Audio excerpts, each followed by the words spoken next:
اعوذ باللہ من الشیطان الرجیم بسم اللہ الرحمن الرحیم الحمد للہ رب العالمین الصلاة والسلام علی سید الانبیاء والمرسلین وعلی اہل بیتہ الطیبین الطاہرین المعصومین واللعنۃ الدائمۃ علی اعدائہم اجمعین اما بعد الحمد للہ المحمود لنعمته إلى أن قال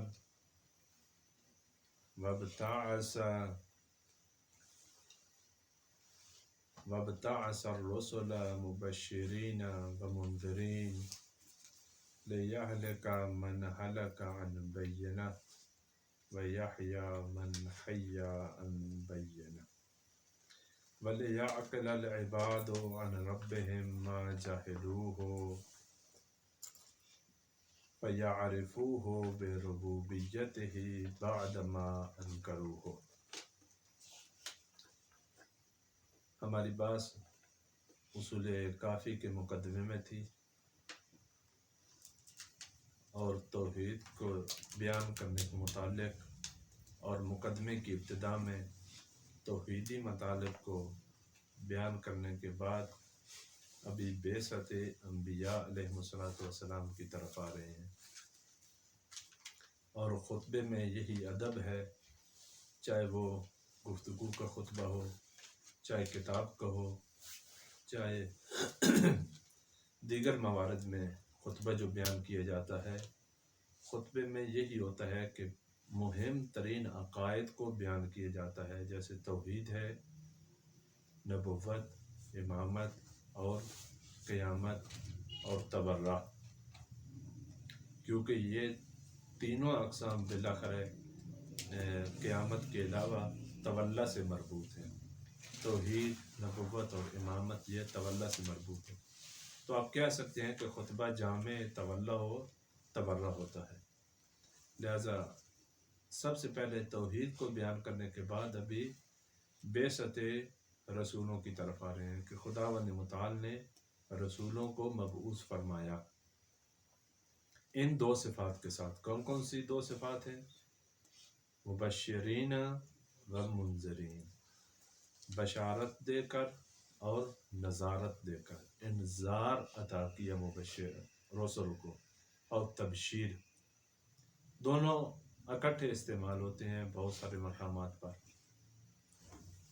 بشیر اور نذیر، تبشیر اور تنذیر، ابشار اور انذار۔ عرض کیا تھا کہ بشارت کا معنی عرض کیا مختصر، اور پھر نذارت میں رہ گئی گفتگو کہ آج اس کا ادامہ دیتے ہیں۔ بشیر یعنی کیا؟ یعنی بشارت دینے والا، خوشخبری دینے والا۔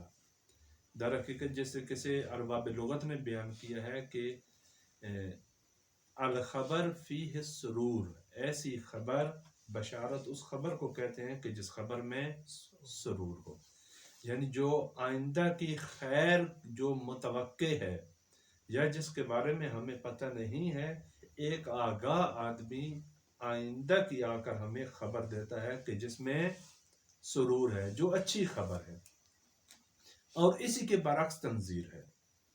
لہذا نذارت کا معنی جیسے کہ عرض کیا کہ فقط ڈرانا نہیں ہے، وہ اس کی وجہ یہی تھی کہ مراد کیا ہے؟ ایسی خبر جیسے کسی مفردات راغب میں بیان ہوا ہے۔ آپ جانتے ہیں مفردات راغب قرآن مجید کے الفاظ کے معنی کو بیان کرتی ہے، یہ بہت مہم کتاب ہے، اور چند کتابیں ہیں اسے کسی لغت میں جو لکھی گئی ہیں جنہوں نے بالخصوص قرآن مجید کی لغات کی توضیح کی ہے۔ یہ تفسیر قرآن مجید میں بہت زیادہ کام آتی ہیں، یہ حتماً کتابیں جن کے پاس نہیں ہیں وہ یہ کتابیں لے لیں۔ ایک التحقیق ہے، التحقیق فی کلمات قرآن المجید، یہ علامہ مصطفی رحمۃ اللہ علیہ کی ہے، کچھ عرصہ پہلے وفات ہوئی ان کی۔ اور ایک مفردات ہے مرحوم راغب اصفہانی کی، یہ بھی بہت مہم کتاب ہے۔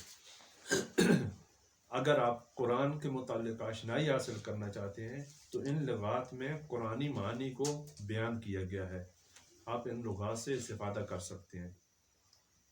وہاں پر بیان کیا کہ بشارت سے مراد ایسی خبر ہے کہ جس میں سرور ہو، اور انذار سے مراد وہ خبر ہے اخبار فیہ تخفیف، تخفیف نہ تخویف، خوف سے ہے، یعنی ایسی خبر کہ جس میں کیا ہو، تخویف ہو، ڈر ہو، یعنی ڈر ایسی خبر ہے کہ ڈر اس کا لازمہ ہے، اس کا ایک رکن ہے مہم۔ کیوں؟ وجہ کیا ہے؟ اس وجہ سے کہ خبر دینے والا آگاہ انسان ہے، اور اتنا آگاہ ہے کہ بعد والے حالات پر نظر رکھتا ہے، دیکھ رہا ہے۔ جیسے کسی مثال دی تھے اس دن آپ کو کہ پہلے بھی جنگوں میں اس طرح ہوتا تھا، ابھی بھی اس طرح ہے، پہلے بھی اس طرح سے ہوتا تھا کہ جہاں پر جنگ کرنی ہوتی وہاں اس علاقے میں سروے کرتے تھے، پہلے ٹیمیں بھیجی جاتی تھیں، اس علاقے کا سروے کرتی تھی۔ آج کل کیا ہے؟ اطلاعات کے ذریعے سے یہ جو سیٹلائٹ چھوڑتے ہیں نا، ماہوارے جنہیں فارسی میں کہتے ہیں، ان کا ہدف کیا ہوتا ہے؟ ہدف جاسوسی ہی تو ہوتا ہے، اور کیا ہوتا ہے؟ تو یہ بھی ایک طرح کی جاسوسی ہوتی تھی، کیونکہ انہیں جنگ کرنا ہوتی تھی، اور یہ اپنے مقابل کے تمام حالات کو جاننا چاہتے ہوتے تھے۔ اس زمانے میں جنگ تن بہ تن ہوتی تھی، میدان جنگ کو، اور پھر میدان جنگ کے نقاط قوت اور نقاط ضعف۔ کیوں؟ وجہ کیا ہوتی تھی کہ وہاں جو نقاط ضعف ہوتے تھے وہ تلاش کرنے ہوتے تھے تاکہ وہاں سے حملہ کر سکے۔ تو یہ اسپیشلسٹ افراد کا کام تھا۔ اس طرح کے کام اسپیشلسٹ افراد کرتے ہیں، ہر آدمی کا یہ کام نہیں ہوتا۔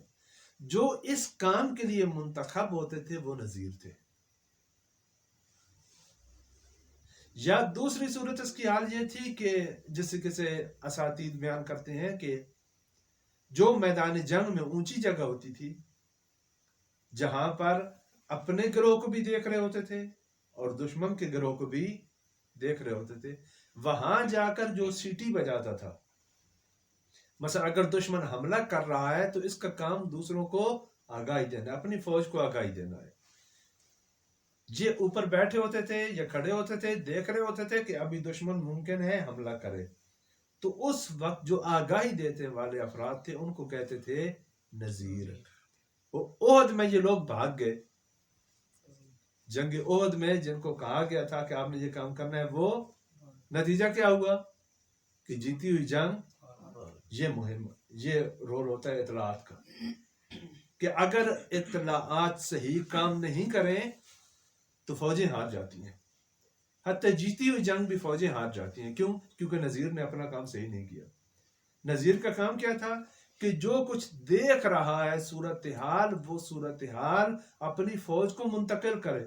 فوج ڈر جائے گی، جی ہاں ڈر جائے گی، ہر ڈر تو برا نہیں ہوتا، یہ وہ ڈر ہے جو حتماً ہونا چاہیے، یعنی یہ وہ ڈر ہے کہ جس کے پیچھے مناسب اقدام ہوگا، اور یہ ڈر ہونا چاہیے۔ خداوند متعال سے بھی جو ڈر ہے وہ اس طرح کا ڈر ہے، یعنی ایسا ڈر کہ اگر آپ اس کو مد نظر رکھ کے کوئی اچھا اقدام کریں تو وہ ڈر برطرف ہو جائے گا۔ یعنی یوں کہیں کہ یہ تحدید فرصت میں تبدیل ہو جائے گی، جہاں سے آپ کو نقصان ہونا ہے وہی آپ کا فائدہ بن جائے گا، وہی آپ کا، جس کو آپ دوسرے آپ کے لیے نقطۂ ضعف تصور کر رہے ہیں، ممکن ہے وہ آپ کے لیے نقطۂ قوت بن جائے، بشرطے کہ آپ اس پر کام کریں۔ یہ کب ہوتا ہے؟ جب اس طرح کے افراد، قوم کے مطلع افراد، جب اپنی قوم کو آئندہ کے حالات اور ان کے اعمال کے نتائج کے بارے میں آگاہ کرتے ہیں، آشنائی دلاتے ہیں، ایسے افراد کو بھی نذیر کہتے ہیں، اور یہ ان کا کام نظارت ہے۔ اور یہ کام رسول اللہ صلی اللہ علیہ وآلہ وسلم، یہ کام انبیاء طاہرین علیہ السلام کا ہے، یہ ان کا کام ہے۔ اور قرآن مجید نے بیان فرمایا ہے کہ یہ کام امت رسول اللہ میں سے علماء کا کام ہے، یعنی اپنی قوم کو آگاہ کریں۔ سورہ مبارکہ توبہ آیت نمبر 122، اس آیت کو ذہن میں رکھیں۔ اس آیت میں 2 جہاد ہیں، ایک جہاد جو طلاب کو کرنا ہے، ایک جہاد جو میدان جنگ میں جانا ہے، اور میدان جنگ کے جہاد سے گریز ماری گئی ہے میدان علم کے جہاد کی طرف۔ گریز تو سمجھتے ہیں نا، مصائب پڑھتے پڑھتے یا فضائل پڑھتے پڑھتے، ٹھیک ہے نا، ایک مصائب سے دوسرے مصائب میں جب کسی مناسبت کی وجہ سے منتقل ہوتے ہیں، اسے کیا کہتے ہیں؟ گریز اسے کہتے ہیں۔ اسی طریقے سے یہ کام اس آیت میں کیا گیا۔ اعوذ باللہ من الشیطان الرجیم، ما کان وما ہے یا ما ہے، ما کان المؤمنون لینفروا کافہ، کا مومن، نفر کا معنی ہے کوچ کرنا، یعنی سب لوگ تو جنگ کے لیے نہیں جا سکتے، پھر کیا کریں؟ یہ پہلا حصہ کس سے مربوط ہے؟ جنگ سے مربوط ہے، کہ سب لوگ جنگ کے لیے نہیں جا سکتے، کیا کریں؟ کچھ لوگ معاشرے کے آمادہ ہوں اور جنگ کے لیے، یعنی کیا؟ یعنی ہر آدمی فوجی نہیں بن سکتا، لیکن فوج خالی بھی نہیں رہنی چاہیے، کیونکہ فوج کو آپ کی حفاظت کرنی ہے، لہذا کچھ آدمی فوجی بن جائیں۔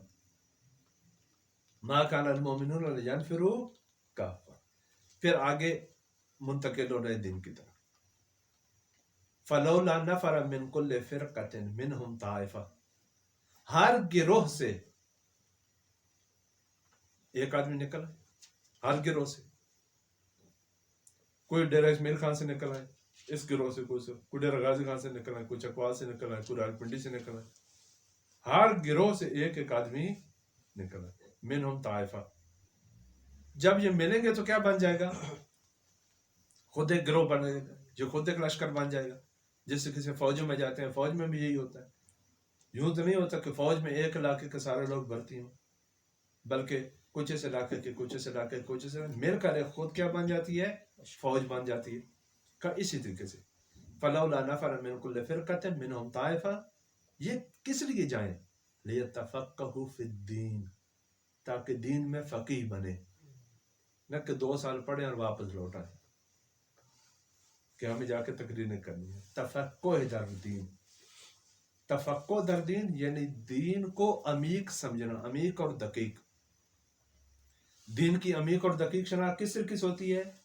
ادلہ کے ذریعے سے۔ جب آپ ایک حکم کی تفصیلی طور پر ادلہ سے آگاہ ہوں گے تو یہ شناخت دقیق ہے، اور اس کو کیا کہتے ہیں؟ فقیہ کو اسی وجہ سے فقیہ کہتے ہیں، کیونکہ فقیہ دین کی دقیق شناخت رکھتا ہے، فقہ کا معنی یہی ہوتا ہے۔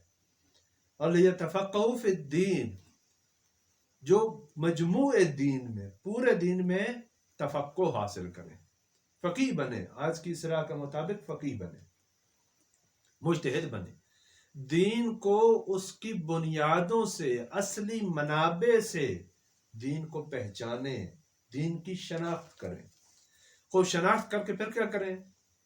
لیتفقہوا فی الدین وَلِيُنذِرُوا قَوْمَهُمْ، اور پھر انذار کریں اپنی قوم کو۔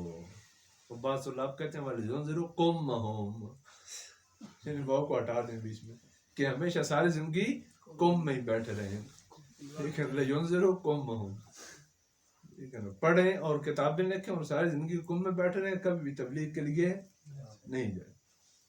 لیکن نہ، قرآن نے یہ نہیں فرمایا، لِيُنذِرُوا قَوْمَهُمْ، تاکہ وہ اپنی قوم کو جا کر انذار کریں۔ انذار کریں یعنی کیا؟ یعنی خطرات سے آگاہ کریں۔ انذار کریں یعنی کیا؟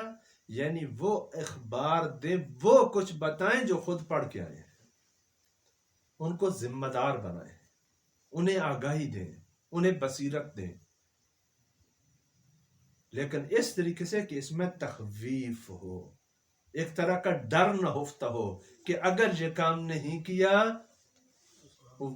یہ گروہ کیا ہوتا تھا؟ جو فوج کو دیکھ رہا ہوتا تھا، فوج کو دیکھ رہا ہے کہ اگر آپ نے، مسلمان فوجیوں فرض کریں، اگر آپ نے مناسب اقدام نہیں کیا آپ ہار جاؤ گے۔ یہ عالم کیا کرے؟ عالم کا بھی یہی کام ہے کہ امت کو جا کے آگاہ کرے کہ اگر آپ نے دین کو نہ سمجھا، دین پر عمل نہیں کیا، اس کے یہ خطرات ہوں گے۔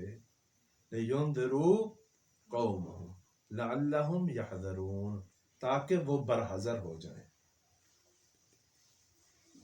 یہ طلاب کے لیے ہے کہ طلاب اس طریقے سے کریں، واپس آئیں اور اپنی قوم کو بتائیں، اپنی قوم کو آگاہ کریں، اپنی قوم کو وہ دین کی وہ اخبار دیں جو انہوں نے پڑھی ہیں.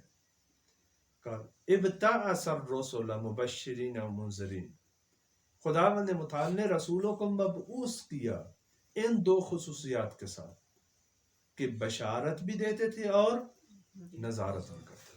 فقط یہ نہیں ہے کہ فقط وہی خبریں سنائیں کہ جن سے لوگ ڈر جائیں، جن سے لوگ برحذر ہو جائیں، نہ بلکہ تبشیر بھی رکھیں.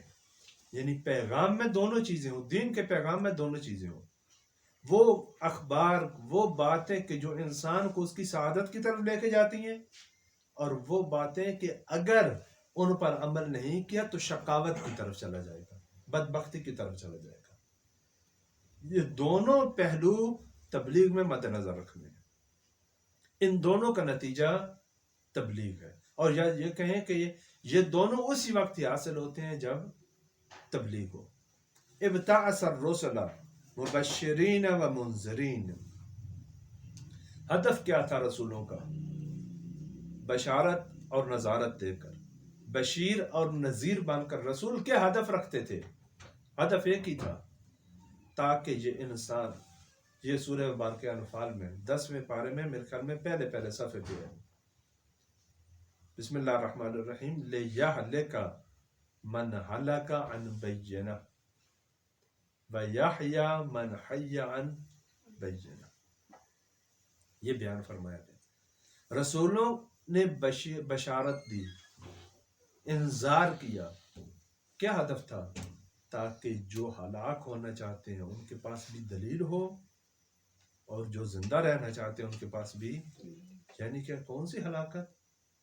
یعنی اگر کوئی جہالت کی موت مرنا چاہتا ہے تو یہ نہ کہے کہ ہمارے پاس پیغام رسول نہیں آیا تھا، دین کا پیغام ہمارے پاس نہیں آیا تھا. کیونکہ اس دنیا میں انسانوں کو اختیار دیا گیا ہے، اور ہر انسان نے عمل اپنے اختیار سے کرنا ہے. رسول کا کام کیا ہے؟ بتانا. انما انت منذر من یخشی، آپ انذار کریں اس کو جو ڈرتا ہے، جسے خشیت ہوتی ہے. یہ خشیت وجود میں پیدا کرنا ہے. عالم کا کام آگاہی دینا ہے، کان سے پکڑ کے کہیں پر کچھ لے نہیں جانا، کہیں پر لے جانا، نہ اس طریقے سے نہیں. لیکن آگاہی ایسی دینی ہے کہ اس کے پہلو سارے پورے ہوں، کسی قسم کا اس میں نقص نہیں ہو. اخبار جو دینی ہے وہ آگاہی کے ذریعے سے دینی ہے، وہ پڑھ کر دینی ہے، وہ مطالعہ کر کے دینی ہے. جو کچھ اہل بیت علیہ السلام نے اور جو کچھ دین نے بتایا وہی منو ان جا کر عوام کو بتا دینا، بغیر اس میں کمی کاستی کیے. عوام کو ان کی ذہنیت کے مطابق حدود الہی کو بیان کر دینا ہے. اس کا نتیجہ کیا؟ اس کا نتیجہ یہی ہے کہ اگر اس کے باوجود کوئی نہ مانے، اس کا مطلب ہے کہ خود مرنا چاہتا ہے. اور جو خود ہلاک ہونا چاہتا ہے اس کو یہ بھی نہ کہے کہ مجھے کسی نے بتایا نہیں تھا، میرے پاس کوئی دلیل نہیں آئی تھی. کہ یہلک من ہلک عن بینہ، اگر کوئی ہلاک ہونا چاہتا ہے تو وہ بھی اس طرح ہلاک نہ ہو کہ کہے کہ میرے پاس کوئی دلیل نہیں تھی. نہ، اس نے راہ حق دیکھا تھا اور دیکھ کر ٹھکرا دیا تھا. ہدایت پہنچی تھی، قبول نہیں کی تھی، اسی وجہ سے تو عذاب کا مستحق ہے. وَيَحْيَى مَنْ حَيَّ عَنْ بَيِّنَةٍ، اور جو زندہ رہے وہ بھی دلیل سے. یعنی کیا؟ یعنی جو نجات پا جائے، جو حقیقت تک پہنچ جائے، جو آخرت و عاقبت اپنی سنوار لے، وہ بھی یہ نہ کہے کہ میری اپنی ذاتی محنت کا نتیجہ ہے، میں نے کوشش کی ہے پھر کہیں پہنچوں. کا یہ نہیں کرے. اس کے پاس دلیل ہونی چاہیے. دلیل کے ذریعے سے دین پر عمل کرنا ہے تو بھی دلیل کے ساتھ، اور دین کو اگر کسی نے ترک کرنا ہے تو وہ بھی دلیل کے ساتھ. تکے نہیں چلیں گے، دین میں تکوں کی گنجائش ہی نہیں رکھی خداوند نے تعالیٰ. اگر حیات طیبہ اختیار کرنی ہے تو اس کے لیے بھی دلیل ہونی چاہیے، اور اگر حراکت میں جانا ہے تو پھر بلا واضح ہونی چاہیے. اور یہ قرآن مجید کی بہت محکم آیات میں سے ہے کہ ہلاکت ہو، جو شخص ہلاک ہوتا ہے اس کے پاس بھی دلیل ہوتی ہے، دلیلوں سے لوگ ہلاک ہوتے ہیں. یہ بہت عجیب بات ہے. رائے حق سے بھٹک جانے کے لیے بھی ان کے پاس دلیل ہوتی ہے، لیکن یہ دلیل خداوند متعال کی بارگاہ میں کافی نہیں ہے، بلکہ اسی دلیل کے ذریعے سے خداوند متعال محاکمہ کرے گا کہ آپ کے پاس یہ راہ موجود نہیں تھا، آپ نے کیوں نہ انتخاب کیا اس راہ کو. فَلِلَّهِ الْحُجَّةُ الْبَالِغَةُ، وہ حجت جس کے ذریعے سے خداوند متعال غلبہ پاتا ہے، وہ خداوند متعال کی حجت ہے، وہ خدا کی دلیل ہے. خدا کی دلیل ہے جو سب تک پہنچ کے رہتی ہے، جو غلبہ پاتی ہے نتیجے میں، وہ خداوند متعال کی راہ ہے، خدا کی دلیل ہے، وہ خدا کی حجت ہے. لوگ اس طریقے سے نہیں کہہ سکتے کہ ہم تک ہدایت کا پیغام نہیں پہنچا تھا. اور جو قرآن مجید میں اس کو بیان بھی کیا گیا ہے سورہ مبارکہ تبارک میں، سورہ ملک میں، کہ جن افراد کو جہنم میں بھیجا جائے گا ان سے پوچھا جائے گا الم یاتکم نذیر، کیا کوئی مولانا صاحب نہیں آئے تھے، کیا کسی پیغمبر کا پیغام آپ تک نہیں پہنچا تھا. کلما القی فیہا فوج سألہم خزنتہا، جب جہنم میں فوج کو ڈالا جائے گا، گروہ گروہ کو، سألہم خزنتہا، جہنم کے نگہبان ان سے سوال کریں گے الم یاتکم نذیر، کیا کوئی ایسا بندہ نہیں آیا تھا جس نے آپ کو ایسی خبریں دی ہوں کہ جن خبروں میں ڈر ہو، جہنم کی بات ہو، عذاب الہی کا تذکرہ ہو. کوئی ایسا بندہ نہیں آیا تھا. وہ کیا کہیں گے؟ قالوا بل جاءنا نذیر، آیا تھا، مولوی صاحب بتاتے تھے. پھر کیا ہے آگے؟ فکذبنا فقلنا ما نزل اللہ من شیء، ہم نے جھٹلا دیا تھا، ہم نے کہا تھا یہ مولویوں کے ڈھکوسلے ہیں، یہ اپنی باتیں، یہ من گھڑت باتیں مولویوں کی. پھر آگے فرمایا، پھر آگے یہ کہیں گے لو کننا نسمع او نعقل، اے کاش ہم سن لیتے. اور دوسرا گروہ کیا کہے گا جنہوں نے سنا تھا اور عمل نہیں کیا تھا کہ اور نعقل، کہ ہم سمجھ لیتے. یہ دو گروہ ہیں. ایک گروہ ہے کہ جس نے دین کی بات سنی ہی نہیں ہے، اور ایک وہ ہے کہ جنہوں نے سنی انسنی کر دی ہے. یہ دونوں اعتراف کریں گے. جنہوں نے نہیں سنی وہ بھی کہیں گے کہ لو کننا نسمع، اے کاش ہم سن لیتے.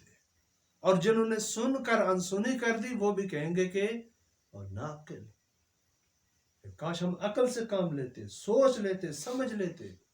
ما کننا فی اصحاب السعیر، ہم آج جہنم میں نہ ہوتے. یہ کس کا کردار ہے؟ انذار کا، نذیر کا. قرآن مجید میں بیان کیا کہ دین کے لیے تعلیم حاصل کرنے کے لیے جائیں. جس طریقے سے بعضوں کو جنگ کے لیے جانا ہے ایسے ہی دین کی تعلیم حاصل کرنے کے لیے جائیں، کیونکہ یہ بھی ایک جنگ ہے. کیوں ان دونوں باتوں کو اکٹھا ذکر کیا سورہ مبارکہ توبہ میں؟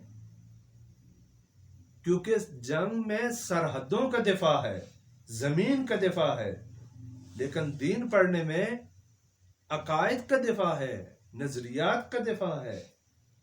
وہ بھی فوج ہے، یہ بھی فوج ہے. وہاں بھی دشمن کا مقابلہ کرنا ہے، یہاں بھی دشمن کا مقابلہ کرنا ہے. وہاں بھی دو قسم کا دشمن ہے، داخلی اور خارجی ہے. یہاں پر بھی دو قسم کا دشمن ہے، اندرونی اور بیرونی.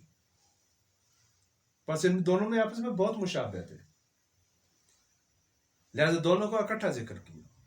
اور ان کہا کہ لِيُنذِرُوا قَوْمَهُمْ، تاکہ وہ لوگ اپنی قوم کو جا کر ڈرائیں، قوم کو جا کر بتائیں، قوم کو جا کر آگاہ کریں، قوم کو جا کر نظارت کریں.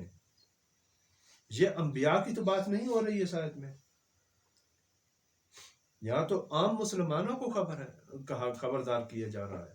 فلولا نفر من کل فرقۃ، ہر گروہ سے چند آدمی کیوں نہیں جاتے؟ یہ انبیاء کی بات ہے، یہ ائمہ کی بات ہے. یہ تو ائمہ کی بات نہیں ہو رہی. یہ انذار کریں جا کر.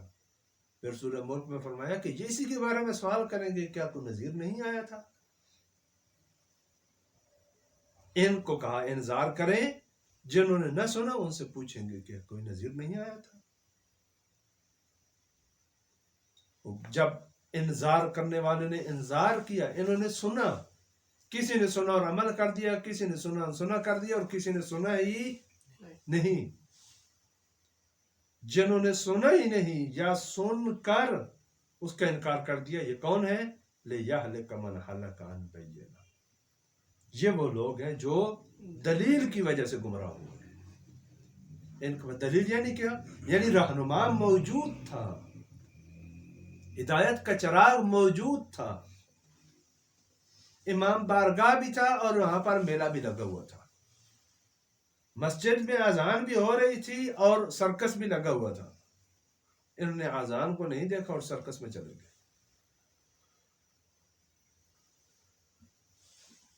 لِيَهْلِكَ مَنْ هَلَكَ عَنْ بَيِّنَةٍ وَيَحْيَىٰ مَنْ حَيَّ عَنْ بَيِّنَةٍ. اور جو آج نماز کے لیے مسجد میں آئے ہیں، یہ بھی اذان سن کر آئے ہیں. دونوں گروہوں نے اذان سنی ہے، نہ آنے والوں نے بھی سنی ہے اور آنے والوں نے بھی. لِيَهْلِكَ مَنْ هَلَكَ عَنْ بَيِّنَةٍ لِيَحْيَىٰ مَنْ حَيَّ عَنْ. دونوں گروہ دلیل کے ساتھ گئے ہیں.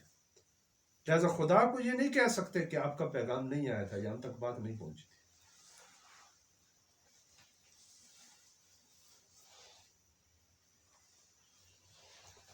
وَلِيَعْقِلَ الْعِبَادُ عَنْ رَبِّهِمْ مَا جَهِلُوهُ. انبیاء مبعوث ہوئے، کیوں مبعوث ہوئے؟ تاکہ لوگ لِيَعْقِلَ، لوگ سمجھیں، لوگ عقل سے کام لیں. مَا جَهِلُوهُ عَنْ رَبِّهِمْ، اپنے پروردگار کے متعلق، اپنے رب کے متعلق. مَا جَهِلُوهُ، اس چیز کو جس کو نہیں جانتے. یعنی ان انبیاء کی بشارت اور نظارت کے ذریعے سے لوگ خداوند متعال کی معرفت حاصل کریں، خدا کے بارے میں جو کچھ نہیں جانتے اسے جان لیں. فَيَعْرِفُوهُ بِرَبُوبِيَّتِهِ بَعْدَ مَا أَنْكَرُوهُ، اور خداوند متعال کی ربوبیت کا اعتراف کریں، معرفت حاصل کریں، بعد از اس کے کہ انہوں نے انکار کر دیا. یعنی انکار کر دیا کہ خدا نہیں ہے یا خدا رب نہیں ہے. ممکن ہے یہ گروہ بھی ہو، لیکن یہاں پر انکار عملی مراد بھی ہو سکتا ہے، کیونکہ انکار کی دو قسمیں ہیں. ایک انکار زبانی ہے اور ایک انکار عملی ہے. اگر باپ بیٹے کو کہتا ہے کہ جو میرے لیے پانی دے، اور بیٹا کہتا ہے نہیں لے کے آؤں گا، یہ بھی انکار ہے. اور کہے کہ پانی لے اور چپ کر جائے اور نہیں بولے اور پانی بھی نہیں لے کر آئے، یہ بھی انکار ہے. لہذا حی علی الصلاح، حی علی الفلاح یا حی علی خیر العمل سن کے چپ کر کے سائڈ پہ ہو جانا، یہ بھی انکار ہی ہے. اور یہ کہنا کہ نہ نہیں آتے، جو تم پڑھو جا کے، فائدہ دینے نہیں تو پڑھو، یہ بھی انکار ہی ہے. یہ بھی انکار ہے. کا انبیاء کو بشیر اور نذیر بنا کے بھیجا. فلسفہ کیا تھا؟ فلسفہ یہ تھا کہ لِيَعْقِلَ الْعِبَادُ عَنْ رَبِّهِمْ مَا جَهِلُوهُ، لوگ اپنے پروردگار کے متعلق، اپنے رب کے متعلق وہ کچھ سمجھیں جس کو نہیں جانتے. یعنی انبیاء وہ کچھ بتانے آئے ہیں جو انسان نہیں جانتے. فَيَعْرِفُوهُ بِرُبُوبِيَّتِهِ، خدا کو اس کی ربوبیت کے ذریعے سے پہچانے.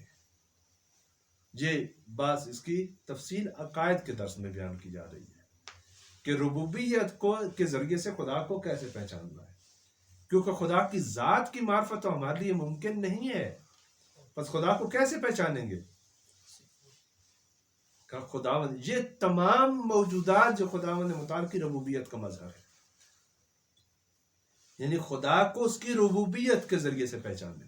یہی وہ مطلب تھا جو عرض کیا تھا کہ مخلوقات سے خدا کی طرف متوجہ نہیں ہونا، کیونکہ درخت ہے، کیونکہ پہاڑ ہے، کیونکہ ہمالیہ ہے لہذا ہمالیہ کا خالق بھی ہے، کیونکہ کہکشان ہے لہذا کہکشان کا خالق بھی ہے، کیونکہ سورج چاند ہے ان کا خالق بھی ہے، ہر ایک اپنی سطح کے مطابق یہ راہ ہے، لیکن یہ راہ اتنا مطلوب نہیں ہے، کیونکہ خدا ہے لہذا یہ ہے، کیونکہ ان کا رب ہے جو ربوبیت کر رہا ہے، یہ آثار اس وجہ سے موجود ہے ربوبیت کے، کا خدا کو پہچانے اس کی ربوبیت کے ذریعے سے، ان اشیاء کے حقائق کو دیکھیں، پھر اس کے متعلق کہ خداوند متعال نے کس چیز کے ساتھ کس رکھا ہے، اس نظام کائنات کو سمجھے۔ اس کی بہت زیادہ مثالیں ہیں کہ اگر مثالوں میں گئے انشاءاللہ پھر کبھی جب بات آئی تو یہ بات مکمل کریں گے ربوبیت خداوند متعال کی، کہ یہاں پر بات سے رزق بھی آ جاتی ہے اور سر بھی بات ہے کہ ہم سب نہیں جانا چاہتے ہیں۔ وَيُوَحِّدُوهُ بِالْإِلَٰهِيَّةِ بَعْدَمَا عَزَدُّوهُ، اور خداوند متعال کی توحید کا اقرار کریں بعد از کے کہ انسانوں نے خدا کی ضد قرار دے دی۔ کس طریقے سے خدا کی ضد قرار دے دی؟ یا بت پرستی کے ذریعے سے، یا خدا کے انکار کے ذریعے سے، یا لوگوں کو خدا کا معبود بنا کر اپنا، یہ بھی خداوند متعال کا انکار ہے، جس کو شخصیت پرستی بھی آ کر کے زمانے میں کہتے ہیں۔ یہ تمام صورتیں خداوند متعال کا انکار ہے، یہ ضد قرار دینا ہے خداوند متعال کی۔ احمدہ حمدا یشفی النفوس، خداوند متعال کی حمد کرتا ہوں، وہ حمد کی جو حمد شفا بخش ہو، نفوس انسانی کے لیے حمد شفا بخش ہو۔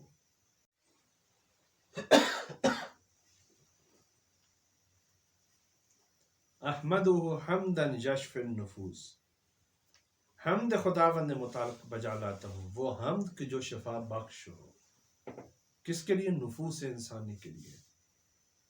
بعض نفوس کی ایسی بیماریاں ہیں وجود کی کہ جن کا علاج حمد خدا ہے، کہ وہ جو تعریف کی تھی حمد کی ابتدا میں، وَيَبْلُغُ رِضَاهُ وَيُعَدِّ شُكْرَ مَا وَصَلَ إِلَيْنَا، ایسی حمد کی جو خداوند متعال کی رضا کو جلب کر سکے، رضا تک پہنچ پائے، وَيُعَدِّ شُكْرَ مَا وَصَلَ إِلَيْنَا، اور حمد منجر ہو، منتہی ہو ان باتوں پر کہ خدا کی نعمتیں جو ہمیں ملی ہیں ان تک خداوند متعال کا شکر ادا کر سکے۔ من ثوابغ نعما وجزیل العلا وجمیل البلا، کہ بلا سے مراد بھی امتحان ہے، کہ جمیل البلا خداوند متعال کے انسانوں کی زندگی میں خوبصورت امتحانات، ان تمام تک پہنچنے کا ذریعہ حمد خداوند متعال ہے، کہ اس کی نعمتوں کو، اس کی عظیم نعمتوں کو، ان کا شکر بجا لانے کے لیے، ان کی معرفت حاصل کرنے کے لیے خداوند متعال کی حمد بجا لائے، کہ باعث بنتی ہے کہ انسانوں کے نفوس میں شفا ہو۔ واشہد ان لا الہ الا اللہ وحدہ لا شریک لہ الہا واحدا احدا صمدا لم یتخذ صاحبۃ ولا ولدا، اور میں گواہی دیتا ہوں، یہ خطبوں میں بھی، وصیت میں بھی اور بہت سارے مقامات پر یہ جملہ کہا جاتا ہے، بیان کیا جاتا ہے۔